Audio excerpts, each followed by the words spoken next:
bronkitis kronis itu juga akhirnya batuk juga. Rhinositis, obat peradangan, iritan, semuanya menyebabkan merangsang seseorang menjadi batuk. Jadi batuk itu bukan penyakit, tapi memang respon tubuh kita adanya sesuatu hal yang memang terjadi di dalam saluran pernapasan kita. Nah, kalau kita lihat bagaimana batuk itu untuk refleksnya, tentu dicetus dari reseptor yang ada di saluran pernapasan dulu. Dari pernapasannya ada bermasalahan, kayak tadi ada alergi di situ mungkin, kemudian ada mukus ya, atau ada iritan, yang lain-lain tadi ya, yang bawah ini. Kemudian ada infeksi saluran pernapasan atas, dia akan meneruskan melalui vagal afferent. Vagal afferent itu saraf yang membawa sinyal batuk dari sensor tadi, dari reseptor tadi di saluran pernapasan ke pusat batuk seseorang yang ada di susunan saraf pusat. Makanya ada juga obat-obatan yang menghambat informasi saraf ini ke bagian pusat batuk. Ada orang minum kodein, cara kerjanya gimana tuh? Itu kan narkotik, tapi kok bisa sebagai obat batuk? Ya itu, kerjanya salah satunya menghambat saraf yang membawa sinyal batuk dari sensori ke pusat batuk di susunan saraf pusat. Supaya apa? Tidak sampai ke batuk pusatnya, pusat batuk ya.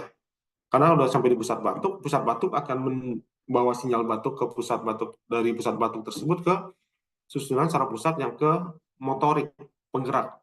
Maka nanti otot-otot akan berkontraksi, baru menyebabkan seseorang menjadi batuk. Makanya orang begitu minum kodein kok batuknya stop ya, belum tentu penyebabnya tertangani. Belum tentu ya, bisa jadi dia infeksi saluran pernapasan masih ada, dia rhinosinusitis masih ada, dia bronkitis masih ada, dia asma masih ada, tapi minum obat ini kok batuknya hilang gitu.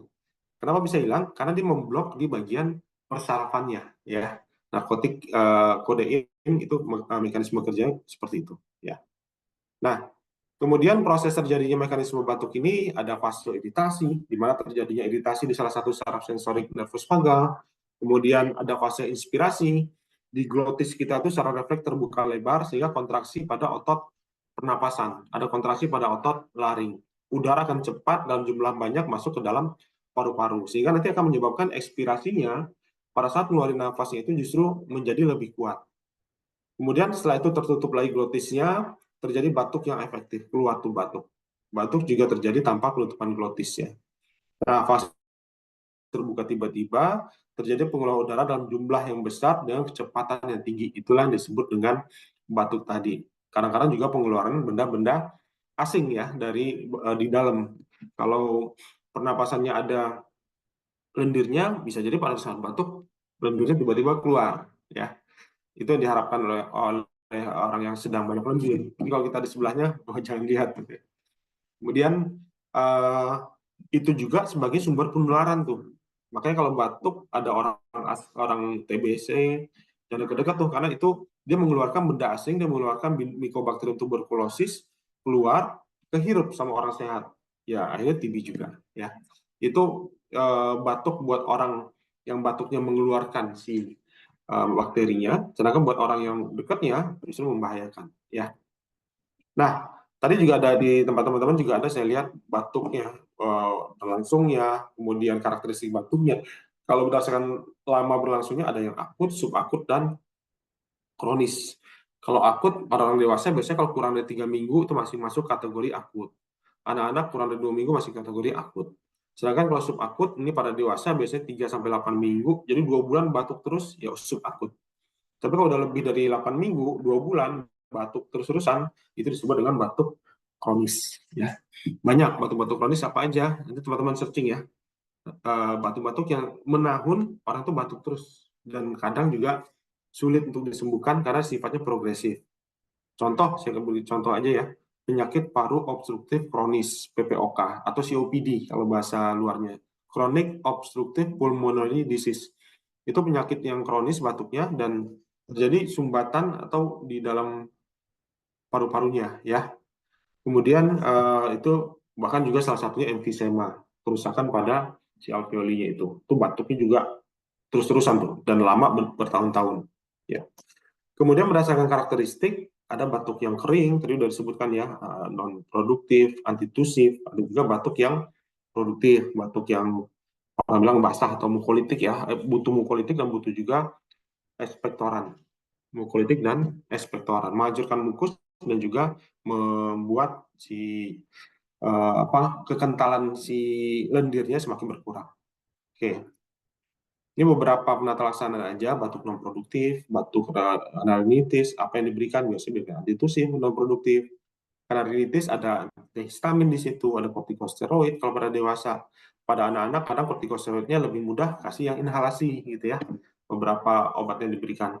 Batuk karena asma ya, perlu adanya bronkodilator, melebarkan si bronkusnya supaya napasnya nggak sesek lagi. Kalau batuk karena ada infeksi ya tentu ada antibiotik di situ. Batuk karena GERD, baliknya asam lambung ke atas, perlu PPI di situ ya. Batuk karena iritan ya hindari paparan iritan tersebut.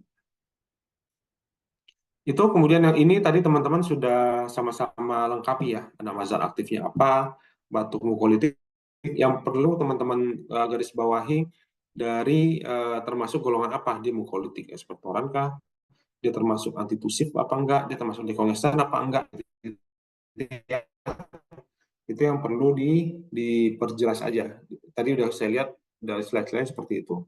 Bahkan nanti untuk UTS juga UASnya sama ya. Kita banyak bermain di sini, banyak juga bermain di ini termasuk golongan apa nih obat-obatannya. Gitu. Kira-kira tambahannya ada pertanyaan mungkin? Untuk yang di apotek kayaknya simpel banget nih ya materinya ya. Termasuk mata kuliah yang ya di luar kepala ya. Apalagi yang sudah biasa mengkomunikasikan ke pasien, ada ya udah ganti ini aja, ganti yang ini aja gitu kan lebih enak tuh. Tapi untuk yang di luar apotek yang belum pernah bekerja lumayan PR tuh, karena belum pernah melihat. Terbayang waktu saya pertama kerja di apotek belum tahu sama sekali obat-obatannya, ya itu kan perlu ngapalin ya. Tapi kalau udah biasa tergantung obat yang apa yang ada di tempat kita itu yang nantinya akan mudah untuk dihafalkan ya. Mungkin ada pertanyaan.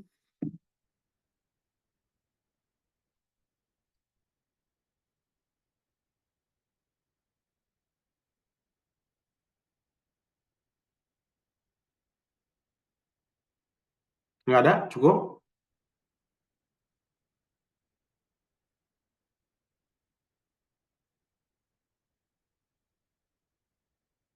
Hari ini ada semua ya? 10 orang? Hadir semua, Pak. Ada semua ya? Sarah udah di Indonesia? Alhamdulillah sudah, Bapak. Lancar ya kemarin ya. Kemudian tambah berkah. Amin, amin. Makasih, Bapak. Cuma panggil aja deh. Kalau nggak salah, ini semuanya Sarah ada, Sylvia, Gita ada, Flo, Fitrianingsih, Hadir.